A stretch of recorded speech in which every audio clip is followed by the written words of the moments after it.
Can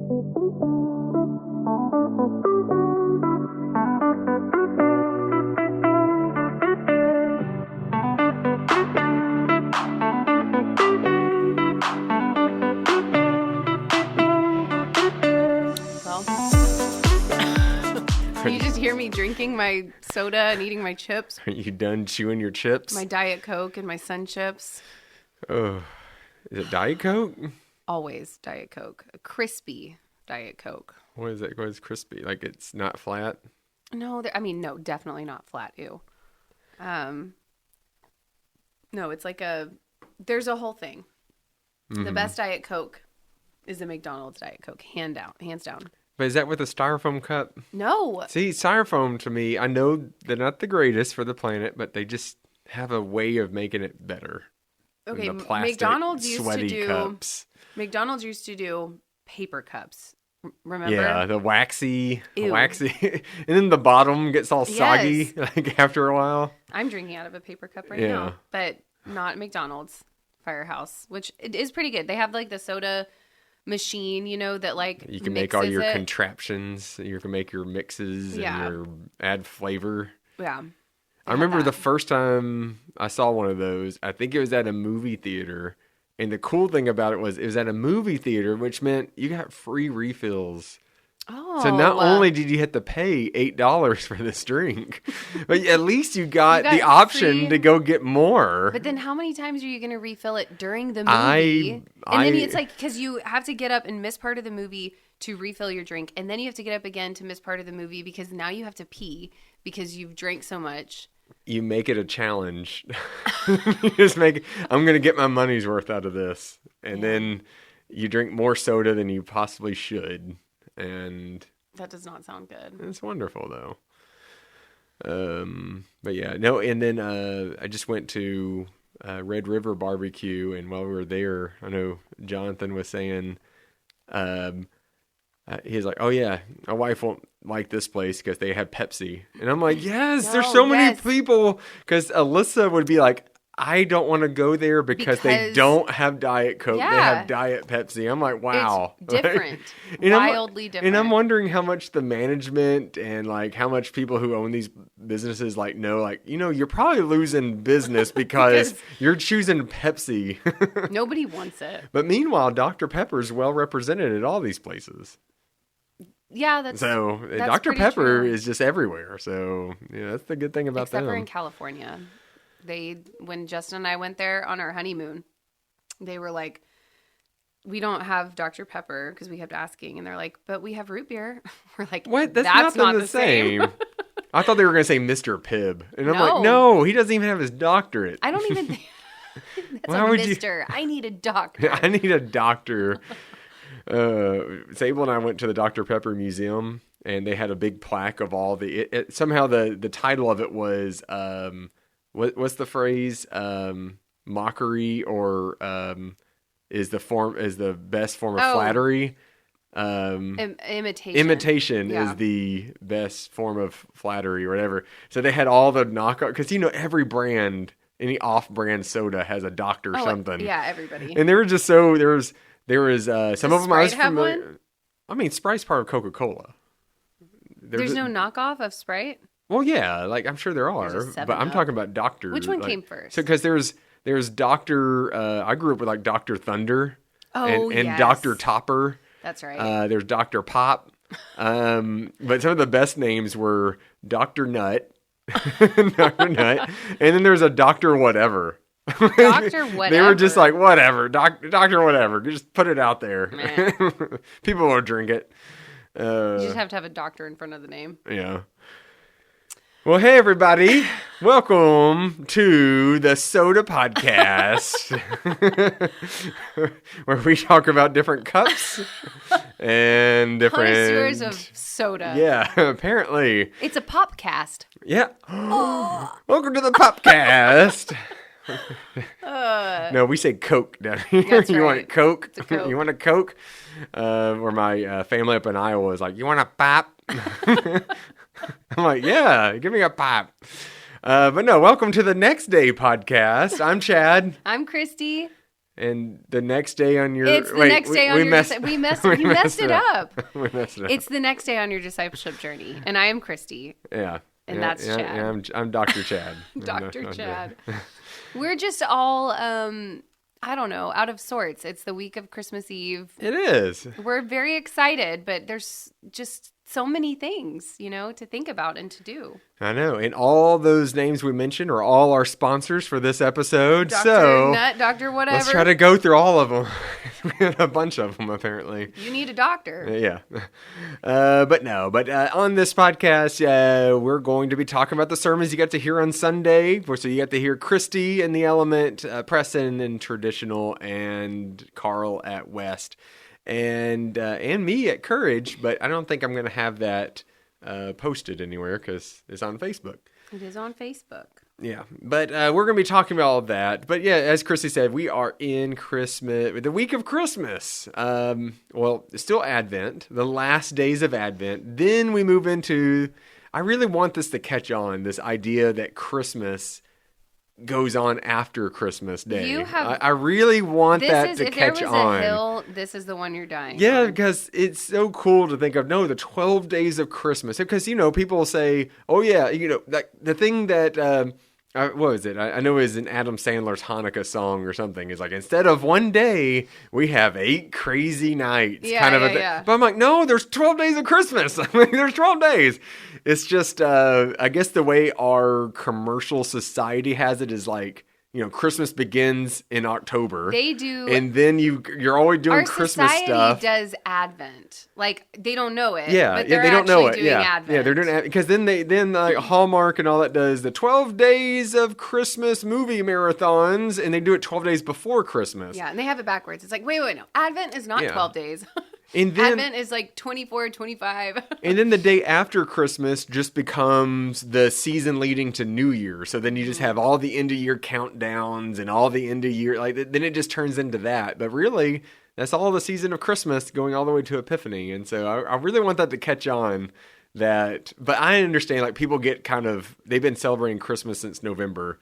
And it's like, okay, we're done. Yeah. Like Sunny 99.1, the radio station, they turn to Christmas kind of mid-November, and really December 26th at midnight, it turns back. Like they end it fast, and you're like, dang it, why won't they just keep it going? I remember it was like, I think it was New Year's. I'm trying to remember. It was a while back. Justin and I, maybe it was Christmas Eve, that it was like, or Christmas Day, we were driving home and it was like midnight, and we were listening to 99.1, and it was like Christmas music, and it was like this very gentle, somber, melancholy, nostalgic kind of Christmas song. And then as soon as that one was over and the clock struck like 12:01, the next song, no kidding, no transition here, was Poker Face by Lady Gaga. Yes. It was like, ma. You're like, what the? Who can forget that Christmas classic? Yeah. No, but I've always wanted to stay up for that because I remember one time they had a countdown and you knew when they were going to start doing it, and they made a big deal, and I was listening to the radio and they made this kind of a big thing, and here it is, it begins, and it was kind of fun to hear. And I've always wondered if at the last one, but what you're telling me it doesn't. They don't say anything. Is it, I thought somehow say, hey, everybody, see you next year, and then go into the next. Nope, it was like. It just, and done. Christmas is over. Ma. Well, now I guess I won't be disappointed anymore. So, yeah. Well, let's get to our icebreaker.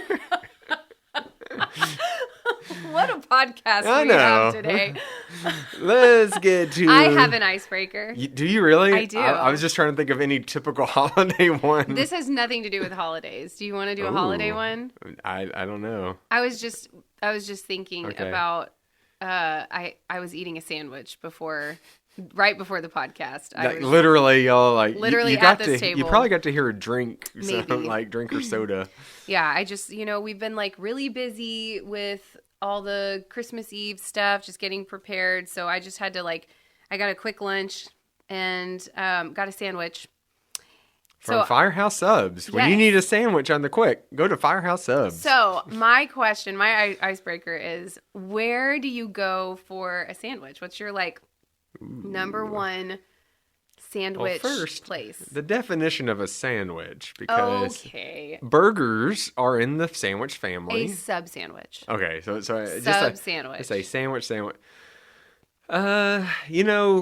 It's just something we grew up with, and we still go there. Probably my most go-to is Subway. Like, it's just the go-to. They're everywhere, so they're easy to find. I'm trying to think of other ones I've enjoyed. I do enjoy Potbelly. Mm-hmm. I think is that going to be your answer? I feel like it might be my answer. Yeah. And only because, like, it is my go-to. Y'all do that on Sunday. Do y'all still Almost do that? every Almost Sunday. every Sunday, Potbelly? We've shaken it up a little bit, Yeah. but like this past Sunday, we had a big group at Potbelly, and Mm-hmm. I mean, it's just, I don't know why, that's just been our thing. I love the hot peppers. That's Yeah. my favorite. You know what I've come new to? I mean, I've always liked it, but Schlotzsky's, but it's just like back in the day, I remember going there for the first time. I didn't care for sourdough, and my dad was all about it. But once I discovered their pizza, so then I just kind of became, I'll just get their pizza. But it's kind of been in recent years, I've been like, you know what? Their sandwiches, I'm really enjoying this. And so I will go They are there good. for a good sandwich. So And then Firehouse has become really just like, I was craving it today. yeah. So, Yeah. wow, that was a short Yeah, there we go. icebreaker. All right. That's a good Christmas We one. really A needed to break the ice, you know, a because we good- hadn't yeah. yet. A good Christmas sandwich is on its way.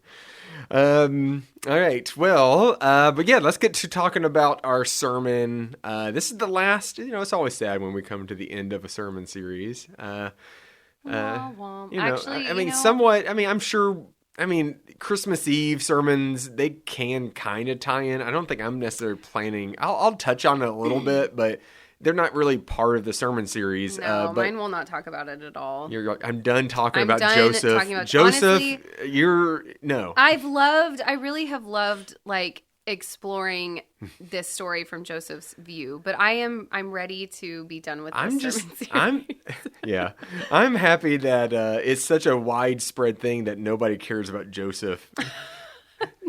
I know. Because even that Nate Bargatze, I know. because I've been seeing that everywhere. We watched the full thing, because what was it? It was CBS had a Nashville Christmas special. Oh, was that what and it that's was? what it was. Okay. It was like this kind of variety show. I just saw a clip of it and I was like, was this Yeah. SNL or something? No, And they had a lot of people from SNL on there, but it was just it was CBS Nashville Christmas or something. And Nate Bargatze did his classic thing of just addressing things that make no sense. Yeah, yeah. Just talking about stuff that makes no sense. And It was so funny. but yeah. But I saw it just in time for like this last, sermon Yeah. in the series. And I was like, I just had to throw it in there. Will there be 'cause- songs about Jesus? Yes. The boring ones. Yeah. A few boring a ones. few boring ones. There'll be even songs about you, Mary, and you, wise men.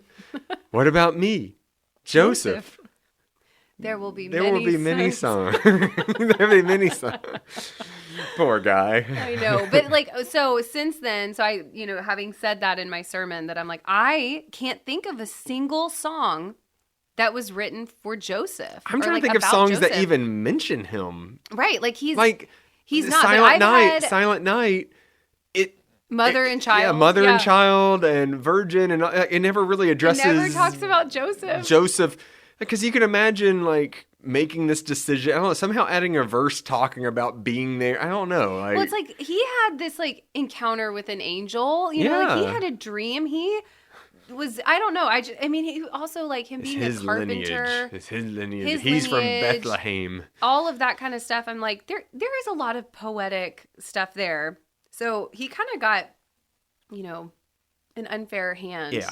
But I think that's a lot of dads may feel that because Mother's Day gets so much attention, but then Father's Day is like in the middle of summer, and it's just kind of like, I think Here's a hammer. People just kind of forget about it. Yeah. No, it's true. But I like church, like we'll make sure we don't do anything special or anything on Mother's Day because we're like, oh no, families are gonna celebrate. But I think on Father's Day it's like whatever, we're just gonna. But it's in the Yeah. summer, so it's kind of it's a little different. But I mean, no, I hear that. I've had several church members send me songs, though, that they found that were written for Joseph or about Joseph since then. So, And these aren't new AI made up ones. they are not, These are like, are they any hymns or any?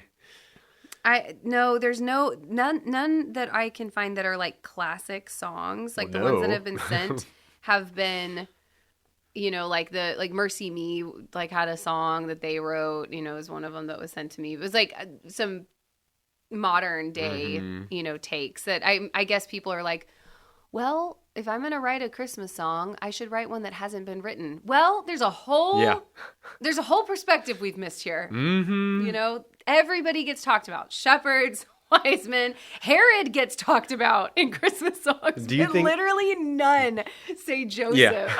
Like oh my Herod. gosh, yeah. It literally says Herod's name. Do you think John the Baptist is like, hey guys, I was born around this time too. Hey guys. I know. That's what the premise of Life of Brian. Have you ever seen that? The Monty Python Life of Brian? Like, because he was born at the same time, and everyone comes to visit them at his house, and they're like, what are y'all doing? They're like visiting, but then they realize, oh, this is the wrong house. Oh. And they leave and they go, and then Brian, so that's always the premise is like this guy named Brian is born at the same time as Jesus. He has good ideas too, but no one cares about him. Everyone cares about Jesus. So it's just kind of this funny thing. So that's hilarious. But yeah, so Joseph, Daddy Joseph. I'm so glad that this is the last time I'll hear you say that. I don't know. Daddy Joseph may come back. But no. So we're finishing up with this. And so today, or this week, we talked about Luke chapter 2. We moved out of Matthew, which is where most of his stuff takes. But this one, I'm interested in having this conversation with you too. But Luke chapter 2, verses 1 through 7. This is where is this the only place in the Gospels that give them their motivation for going to Bethlehem? Yeah. Because Matthew, it just kind of says he's born. It doesn't even, does it mention Bethlehem in Matthew? No. It's just like, oh yeah, and here's how it is. They talked to Joseph, and then they went and he was born, and it's kind of the end of it. I mean, it does say in the beginning of chapter 2, it kind of gives a little bit of context, but it's super quick. It's like in the time of King Herod after Jesus was born in Bethlehem. Yeah, okay. Yeah. So it does say, but this is setting up the story for the wise men to come visit. Yeah. So that's what Matthew's. So that's the only place. Which he wouldn't have been in Bethlehem for the wise men, would he? He would have already been in Nazareth. Jesus? Right? Yeah. No, I think they went to Bethlehem. I guess he still stayed there even as a young, because he wasn't like, I guess the belief is that he may not have been like an infant then. He may have been like a year or two old or something, right? Yeah. Yes, he was probably much older, but still in Bethlehem, like maybe even within like the toddler years. But I guess you don't want to travel with the. Yeah, the belief is that, I mean, obviously scholarship is like divided on this. It always is about things like this because it's not super clear. But Matthew's gospel would lead you to believe that they were still residing in Bethlehem. I assume they are no longer in a stable. No, y'all stay over there. I mean, I can't imagine that they were. For Joseph is like, "Hey, fam," because I love learning this. That this is something I think is missed. Is that I think you're going to address it. But I remember when Parker he preached on this several years ago, and it was the first time I ever thought about this. Is going, y'all like. Don't think that he was going to a hotel because he's going to a place where he probably had lots of family.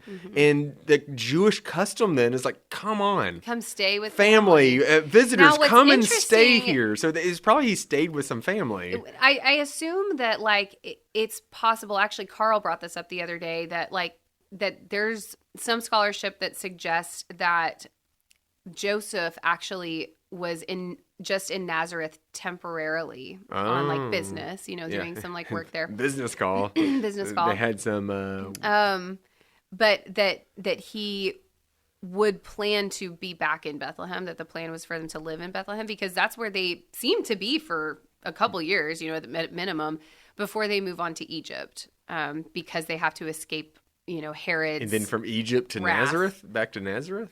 And then, yeah, I think they do. Because somehow he's called Jesus of Nazareth. Jesus is from Nazareth. So I think they come back and they must live in Nazareth. I'm not sure what happened. That's where he graduated high school. So he's always wore his Letterman, his Nazareth Letterman jacket. They're, Jesus of Nazareth. Right. So yeah, I don't know how, I don't know the whole, story there, but what scripture tells you is they go from here to here and here to here. And so that's, that's what happens. So anyway, yeah, we know that he was, they had gone to Bethlehem for this census by Quirinius. Which I have questions about. You have questions about. Okay. Because I've heard, and I've read some stuff that, there may not have been a census. So, and if there were, they would have been able to do it without you having to travel to a whole nother town to be counted. Because it was still under the whole empire and all this, and so I've read some stuff saying it's interesting that Luke says this as if it's this big decree and this mandatory thing, but some scholars think it probably didn't happen like that. And yet Luke still addresses it as such. So it's just interesting, and I don't know, it just kind of makes you wonder. I think one scholar the way I heard it was, or read it was a way for Luke to kind of put them in Bethlehem. Here's this motivation for being there, but there could have been other reasons. I don't know. Yeah. No, so it's interesting. What I've read that's probably the most, I think, convincing argument to me about, because it kind of conflicts with history, right? Historical evidence shows that there was no census that has been recorded in history while Quirinius was governor. Yeah. There's something about the translation, the word that's used, that's at the time of or while, it was either that or it could be the word before. So it's before he was governor. Oh, okay. Right? So they're using this, and that's the thing with the Greek words and Hebrew words, do the same thing. You can use them for different meanings. And Greek is really, it has caused a lot of questions, a lot of heresy. Because there's no punctuation, and then there can you kind of have to use context clues. Yeah, and then certain words. Just think about our English language. There's plenty of things we could say, and centuries from now, people could read it, and they could read it completely wrong, right, than what we actually meant. Yeah. So that's the most convincing argument to me to explain the discrepancy in history. As far as traveling, if they, this would make it easiest because everyone would be in the town because of inheritance and land. Yeah. So it's this is the place where your family, your lineage is tied to. So it's easiest to say these people in this place, because they're not digitally do it online. It would be very hard to do it from They a only distance. had dial-up back then, so that would have been difficult. Yeah, it would have been a very difficult. The internet speed was too slow. Their internet speed was super slow back then. They had to use Ask Jeeves to figure out how to do stuff. So anyway, I think going into the towns and having everybody just in a queue to register, was probably just that's what was gonna, be the simplest method. But anyway, that's the best that I can. No, that makes and again, there's all sorts of things that we kind of, but it's just interesting hearing that, and I've heard other people talk about it, and some people almost use it in a weird attacking way, because there are some things in our nativity story that we do get wrong, or they're kind of harmless, kind of the idea of there are 3 wise men. Well, the Bible never says how many wise men. We know there's 3 gifts. But there could have been as minimum as 2, and there could have been hundreds of them. I don't know. It never says 3. It's just traditionally we've done 3. In nativity scenes, it's easier to put 3. Right. And the same thing, and the same thing with what exactly the manger looked like. Was it carved out of stone? But we always see wooden ones. It's just kind of easier for us to put that in our front lawn of a wooden one. And there's no innkeeper.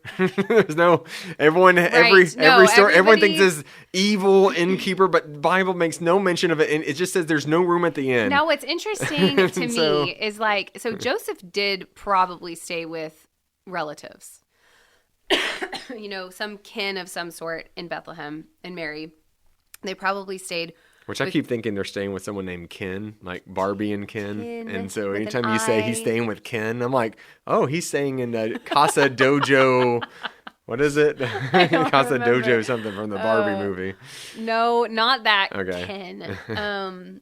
With kin in Bethlehem. And like what's interesting is like Mary is like super pregnant. Like she is obviously She's about to pop. super pregnant. And I don't know like if it was the day they got there. I mean, scripture makes it sound like that, but I mean, all the time. It's like days, months maybe had gone by and we're like there was no mention of that from verse to verse, So I have no idea how long they were there before it's like it came time for her to deliver while they were there. That's all we know. And so I just know she wasn't happy because I've heard that in some translations on their way there, Mary rode Joseph's ass all the way to Bethlehem. Or so I've heard. I don't know.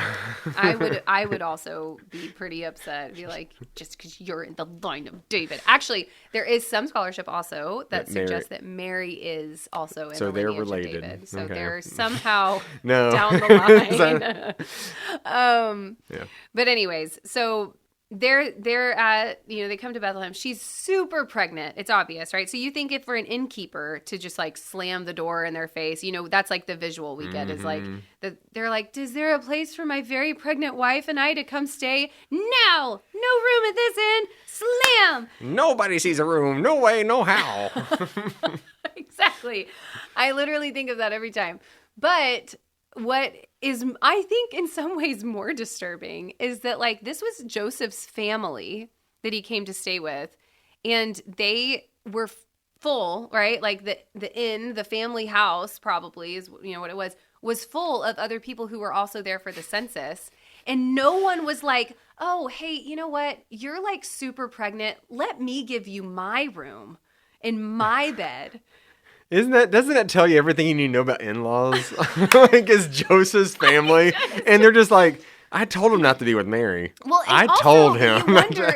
You wonder, do they look at her like, oh, we know about Mary, that woman who's pregnant, and they're not even, before they were even together, before they were married, they were just engaged, and it's not Joseph's. Like, was there that kind of gossip and whispering, like, did they know the story, and were they like shutting him out in the stable? I mean, it was kind to let them say, well, I mean, I don't think it was just like, no, fend for yourselves, go out into the street. I just think it's odd that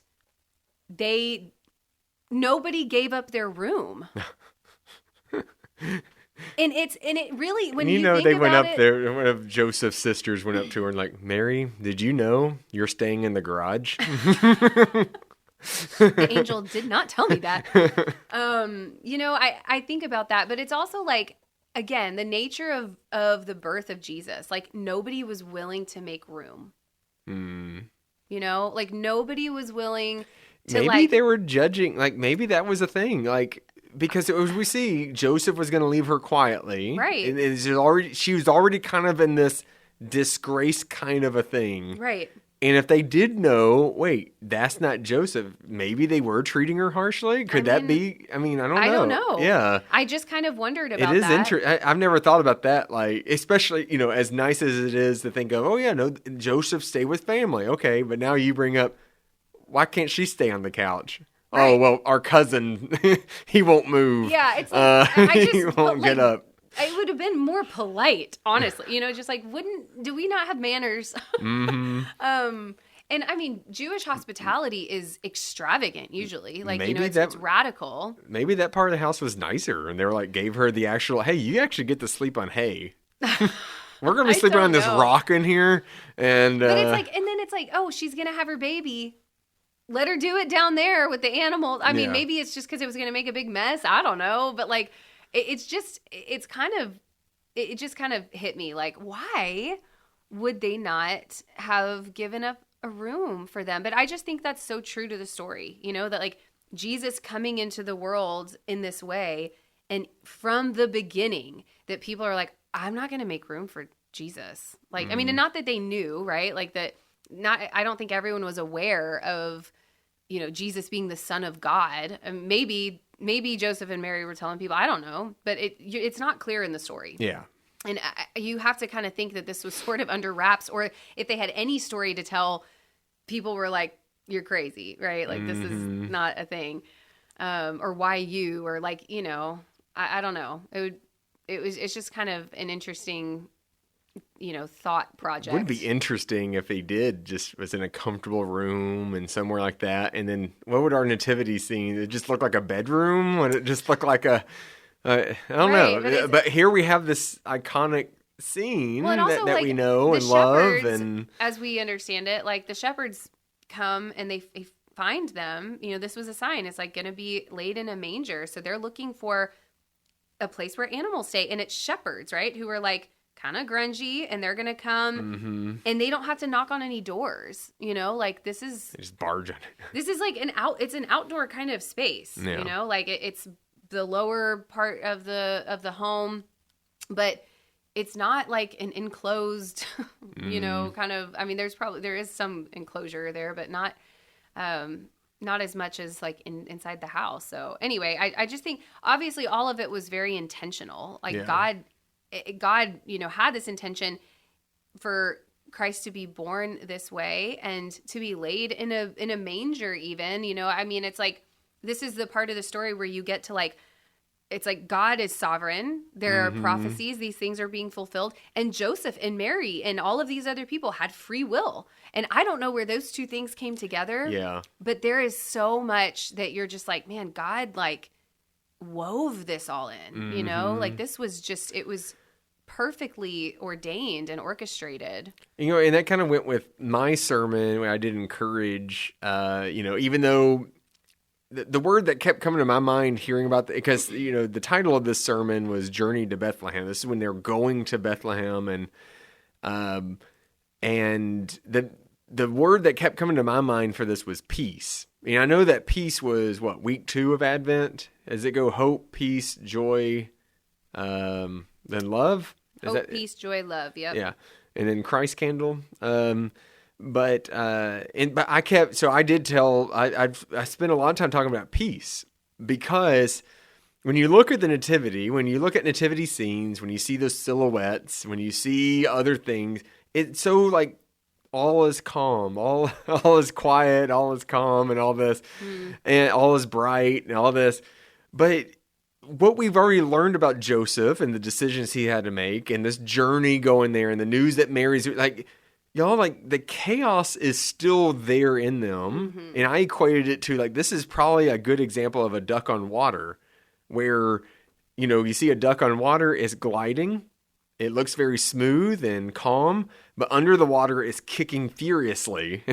Right. It's working hard, but you don't see that part. And so I'm just imagining this with the Christmas story that I'm sure Joseph and Mary, that they are like panicking. They're stressed. They're not but they do have this sense of peace. And what we read a lot of times about biblical peace and what shalom and all that, it doesn't mean an absence of conflict. It means you're experiencing peace in the midst of conflict. All that's still around you, but that peace, what it does is, I understand this is all difficulty happening. I know that God's still with me. Right. And God's going to guide me through this. So here they are in this situation, giving birth in this place they don't want to be, like, in all this. And yet somehow they know that they're still obeying God through it all. They know that God is still there. And I just see that beautiful image. And that's something we can learn a lot about our lives is that, again, like, when you're dealing with something right now and you're struggling with something, that is not the absence of God. Like you can still experience the peace of God in the midst of all that mess that you're in. Absolutely. Or as you put, bumps in the road. Yeah. I mean, and lots there of were bumps in the road. And it's so true with this story. Like it was just so interrupted, like so many little annoyances that came up, you know. I mean, I just honestly putting myself in Mary's place or trying to put myself in Joseph's place, you know, where it's like getting this news about a census that has to be taken that's going to make them travel to Bethlehem. It's like just sort of like this, like the dread of like, oh gosh, like what really, like now, you know, it would just be such a bother. I think I said in my sermon of I guess one thing we could piece together from this is that Joseph was a good law-abiding citizen. That he was like, no matter what, I'm going to obey. And Mary's like, no, we could just miss it this year. Nope. We are going. They told us we have to do this. I'm doing it. That seems very Joseph, honestly. Joseph probably looked forward to being called for jury duty. He's like, yes, it's my civic duty. I'm going to do it. Joseph does. He seems like a rule follower, like to the letter, you know, but I think that there were so many things in the story, in this journey that like, I think we can take from it. I know that some people will literally journey during the Christmas season, you know, for being with family and all of that. You go all the way to your family. There's no more place for you to sleep. Go in the garage. You're like, someone's probably experienced this. Sleep in your car. But, you know, also just I was thinking about like the busyness and the craziness of this season and the way that like I've had all these plans and I've had all these hopes and, you know, expectations for what Christmas needs to be like or what the Advent season needed to be like. Like we had an Advent devotional and we had, you know, I had plans to be like, okay, we're going to decorate cookies and we're going to make homemade ornaments and like all the little things that we do every single year as we like lead up to Christmas. And I haven't done most of them because it's just been so like everything has been so busy. There's been, you know, something came up here or there. You said you had 4 holiday parties. Yeah. I mean, just like a lot of in one weekend. Like, anyway, it's just, it's a lot. There's been a lot that comes up in the season. And I think that we can take a lesson out of this that like, you know, Joseph and Mary kept going and it was like, just, you know, you pivot, you know, kind of just improvise, just do the next best right thing that you can do. And like God, like you said, right? God is with you in the midst of the chaos. God is still working and moving. And sometimes I think that we will think like I missed it. I didn't get to do it. Therefore, like it wasn't as holy. It wasn't as good, you know? But that's not the case. Like God came in the middle of chaos, like as Jesus, right? Like God came in the middle of like the interrupted plans and the annoyances and, you know, the chaos and was, you know, born into it. And I think that, you know, we can all use that reminder this time of year. And that brings me back to my point of imagine this, Christy, right? Advent, it can be crazy and busy, but then you get into the season of Christmas and then you know what, guys? Let's all make ornaments. Let's all do this. Let's all do this. And then you the 12 days of Christmas. And then that's where you kind of, because as a staff, we don't just stop as a church or whatever, as pastors and all that, but like things do kind of slow down a little bit after Christmas Day. We do get a little bit of slowdown because a lot of stuff's leading up to Christmas Eve and all this. So maybe that's a good time to be like remembering, you know what? Let's do some of these things we didn't do because we're still in the season of Christmas. And Christmas Eve for us as a church staff is that we hope for the break that's going to come after. Yeah. We have peace after. Yeah. We have joy in all of it, but after. Yeah. And we love after. No, I love Christmas Eve. Yeah. I truly say this all the time, but it is not Christmas Eve in my family until we have gathered together that night and sung Silent Night and held up our candles. And I will say it for every single service I'm in. Like, that is true. And it doesn't matter. It's not just like doing it the one time. It's like the fact that I get to do that so Oh many yeah, times we in get this to do season it several times. is yeah. so exciting because it's like different people, but every time it's so special and it's just like a reminder of the light. And I love it. It gives me warm fuzzies, and I'm, then get excited to send everybody out into the world with that, like all of that hope and all of that promise over their life. Hope in all the years. Something like that. But no, and so yeah, it really is special. And I do get that too. And so what I hope is that if you are listening to this and you're feeling like Christy and you're just really busy, no, we all feel that way. But like, if you just feel that way, again, just remember, yes, I know that there may be fun traditions and stuff that you may be still trying to fit in with your family. But the one thing don't ever overlook is that Christmas Eve is this idea of like, Emmanuel is here. Right. God is with us. In the midst of it all. And then how you're feeling, but then you see all those candles light up in the air. It's just like, y'all, this is what it's all about. Yeah. Like, this is what it's about. And then hopefully you do find some time to be, do some stuff with your family and all that as well. But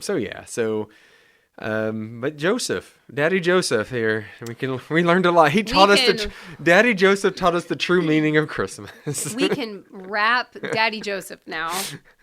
Oh, well, it was great. And we will be worshiping on Christmas Eve. Yes. We'll have Chad's preaching in the Element on the 28th. Yesley will be... I have to say Christmas Eve. What? Yeah, I am? know. What? On the 28th, in the Element, and then Yesley's going to be in the traditional service. And who's preaching at West? Do you remember?